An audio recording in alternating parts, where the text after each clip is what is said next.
Olá pessoal, eu sou o professor Edson Pinto, faço parte do projeto central do Enem com o componente literatura. E hoje nós vamos discutir sobre um tema muito difícil, mas importante de ser discutido todos os dias, principalmente para quem vai fazer o Enem. Um tema que deixou sequelas na humanidade e na formação da história e da nossa sociedade. Veremos esse tema através de um texto de Machado de Assis, do século XIX, um segundo texto de Gilberto Freire, do início do século XX, e sobre um texto do moderno, né? Um texto contemporâneo, um texto de opinião. Vamos lá? Texto 1. O Vergalho. Tais eram as reflexões que eu vinha fazendo por aquele valongo, fora logo depois de ver e ajustar a casa. Interrompeu mais um ajuntamento. Era um preto que vergalhava outro na praça. O outro não se atrevia a fugir. Gemia somente estas únicas palavras: Não, perdão, meu senhor. Meu senhor, perdão. Mas o primeiro não fazia caso, e a cada súplica respondia com uma vergalhada nova. Toma, diabo, dizia ele. Toma mais perdão, bêbado. Meu senhor, gemia o outro. Cala a boca, besta, replicava o vergalho. Parei e olhei, justos céus. Quem havia de ser o do vergalho? Nada menos que o meu moleque Prudêncio, o que meu pai libertara alguns anos antes. Cheguei-me, ele deteve-se logo e pediu-me a bênção. Perguntei-lhe se aquele preto era escravo dele. É sim, nhonhô. Era um modo que o Prudêncio tinha de se desfazer das pancadas recebidas, transmitindo-as a outro. Eu, em criança, montava-o, punha-lhe em freio na boca e desancava sem compaixão. Ele gemia e sofria. Esse texto foi retirado do capítulo 68 do livro Memórias Póstumas de Brás Cubas. E traz uma informação sobre a escravidão, né? Aqui nós estamos diante do Prudêncio, que é um moleque que acompanhava o Brás Cubas, né? Sabe-se que existiam vários tipos, né, de escravos, o escravo que trabalhava no eito, na senzala, no campo, no pesado. Havia os escravos domésticos, que é o caso do Prudêncio. E aqui a descrição de uma cena profundamente angustiante, porque o Prudêncio havia recebido sua liberdade pouco antes e para o espanto do Brás Cubas, quando vai saindo, ele sai de um encontro com a sua amante, a Virgília, e na praça, aquela aglomeração, e vai ver o que está acontecendo e encontra o Prudêncio chicoteando, né? Por isso o nome, o vergalho. O vergalho era o instrumento utilizado para dar chicotadas, tirado dos testículos do boi, né? E feito de couro. E ele estava ali surrando uma outra pessoa, e ele pergunta, né, se aquele escravo era dele. Ele diz que sim, né? Insultando, dizendo, chamando de bêbado. E quando o Brás Cubas interfere, imediatamente vê-se a condição de inferioridade do Prudêncio, né? Não nhonhô, lembrando como ele tratava o Brás Cubas quando era ainda escravo do pai do Brás Cubas. E no final, o Brás Cubas dá uma amenizada, né, naquela situação, dizendo que ele está fazendo aquilo como se fosse uma espécie de paga daquilo que ele recebeu quando criança, que era feito pelo próprio Brás Cubas, né? Então, esse é um momento de reflexão, de um texto cheio de simbologias das consequências que a escravidão, aquela condição, deixou no Prudêncio, e como ele replica, como ele reproduz essa mesma atitude do colonizador, do seu senhor, do homem branco, em alguém que é da sua mesma raça, alguém igual, mas que ele agora, como livre, né, se coloca na condição superior, utilizando a violência, né, essa violência que se perpetua. Ele recebia isso e está passando à frente agora no seu escravo. Vamos ao texto 2. Ao moleque companheiro de brinquedo do menino branco e seu leva-pancadas. Já nos referimos em capítulo anterior. Suas funções foram as de prestadio, mané gostoso, manejado à vontade por nhonhô. Apertado, maltratado e judiado como se fosse todo de pó de serra por dentro, de pó de serra e de pano como Judas de sábado de aleluia, e não de carne, como os meninos brancos. Nas brincadeiras, muitas vezes brutas, dos filhos dos senhores de engenho, moleques serviam para tudo. Eram bois de carro, eram cavalos de montaria, eram bestas de almajarras, eram burros de liteiras e de cargas as mais pesadas, mas principalmente cavalos de carro. O texto aqui lido foi retirado do livro Casa Grande Senzala, de Gilberto Freire, livro publicado na década de 30, 1º de dezembro de 1933. É uma das obras mais importantes da sociologia brasileira. Gilberto Freire tenta mostrar, né, a sua inquietação era saber como se deu a formação da sociedade brasileira. E ele faz esse paralelo através de um estudo profundo na Bahia. Ele era pernambucano, em Portugal, e vai mostrar como esse processo se deu através do colonizador, do branco e do índio. E ele são 5 capítulos em que ele dedica 2 ao homem branco, 2 ao negro e 1 capítulo ao índio. E a coisa se dá não através de uma forma gloriosa, mas se dá através de uma forma certamente perversa, como nós vemos aqui no texto 2.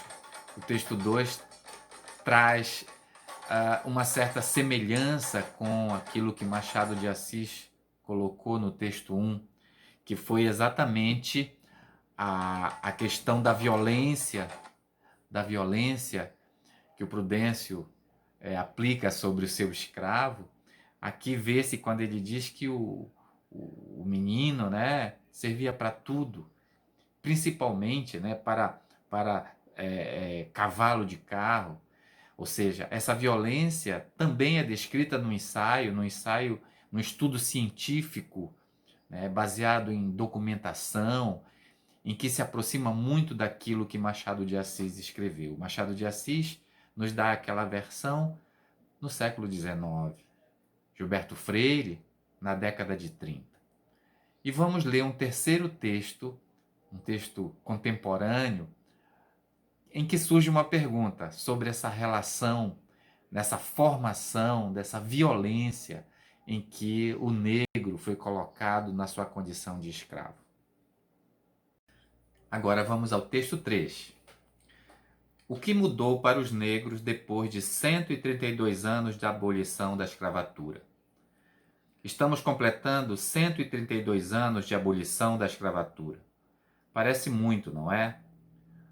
Mas quando paramos para pensar, à luz da história, nos damos conta de que, na verdade, é bem pouco. Nos últimos 2 anos, conversei com cerca de 15 mil pessoas, palestrando em grandes empresas que estão distribuídas por todas as regiões do país. E sempre que questiono na minha audiência sobre quantos anos de escravidão tivemos no Brasil, o que ouço é um silêncio ensurdecedor. A verdade é que, enquanto a população em geral realmente não sabemos, nos esquecemos ou nunca aprendemos na escola que a escravidão no Brasil durou 388 anos. Por não nos recordarmos disso, não refletirmos sobre aquela realidade e deixarmos de contextualizá-la com os dias atuais, foram quase 4 séculos em que a população negra no Brasil foi considerada um objeto, sem alma, que pertencia a outra pessoa, servia à estrutura social e à construção de riqueza do país, mas sem ter acesso a ela. E o que mudou de lá para cá? Aqui parece um desabafo, né? Aqui é o texto escrito por Liliane Rocha. Aqui embaixo as informações. É um texto escrito 13 de maio agora, de 2020, né? Momento da comemoração da liberdade, entre aspas aí. Bom, o texto 3, diferente dos 2 primeiros, vem fazendo um questionamento daquilo que nós vimos nos 2 textos iniciais até hoje. O que mudou? Né? A violência, a submissão, muitos focos de resistência ao longo desse tempo ocorreram na tentativa de mudar essa realidade. Né? O quilombo dos Palmares em Alagoas, Zumbi, Dandara, figuras da história, né?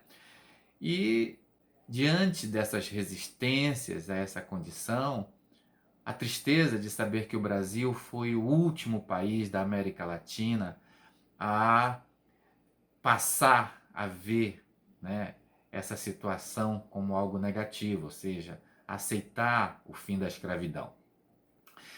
Hoje temos políticas públicas, né? Em 2012 o STF dá vazão à questão das cotas, à lei de cotas, e se você for se aprofundar nos dados, o IBGE vai nos mostrar que o negro é minoria nas universidades, né? O genocídio é maior, a questão da sexualização da mulher negra, a condição da representatividade, oportunidade de trabalho, enfim, uma série de fatos que hoje ainda são reflexos desse passado e que o texto vem perguntando o que mudou. Né? Se nós não olharmos para esse passado, nós não vamos entender por que está acontecendo muito semelhante ao que era o que acontecia antes. Então, não basta você se preocupar com o outro, né? Ter a famosa empatia. Não adianta ser empático se eu não conheço como se deu esse processo. Machado de Assis retrata aquela condição de violência, Gilberto Freire também, na maior naturalidade, demonstra como aquilo acontecia, e hoje as pessoas estão nas ruas, nos Estados Unidos, protestando contra a morte do George Floyd, né? E outros que morrem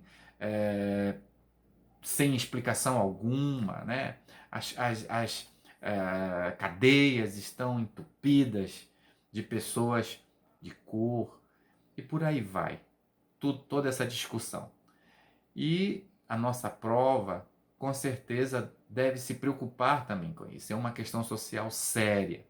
E vamos tentar responder a questão para a gente ver se os 3 textos nos ajudam a relacionar toda essa história triste que foi a escravidão no Brasil. Agora vamos responder a questão. Tomando como base a leitura dos fragmentos 1, 2 e 3, observa-se que a visão dos autores sobre a condição do negro no momento em que os textos foram produzidos é a. Inconformismo no texto 1, aceitação no texto 2, questionamento no texto 3. No texto 1 de Machado de Assis, ele é uma pessoa inconformada com aquela cena? Claro que não, né? Então, não é a letra A. Letra B. O texto 1, aceitação. Texto 2, inconformismo. Texto 3, questionamento.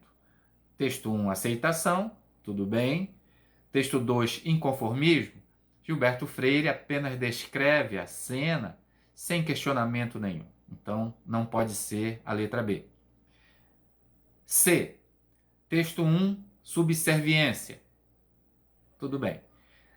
Texto 2, questionamento.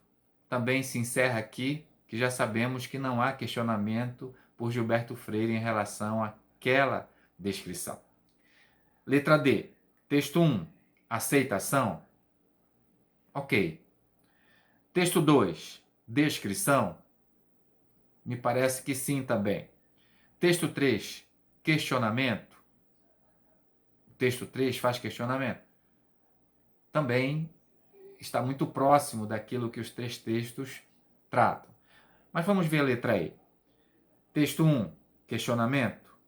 Não faz questionamento no texto 1. Então, a letra D nos parece aquela que mais se aproxima daquilo que cada texto trata, né? O texto 1, Machado de Assis diz no final que o Prudêncio cometia aquela ação simplesmente porque estava reproduzindo o que recebera dele no passado. Então, não há nada a ser feito, é aquilo e pronto. O texto 2, Gilberto Freire faz uma descrição de como o menino era tratado com violência, né? Com o de carga e tal. Então, há uma aceitação e há uma descrição daquela cena. E o texto 3, o questionamento da autora, né?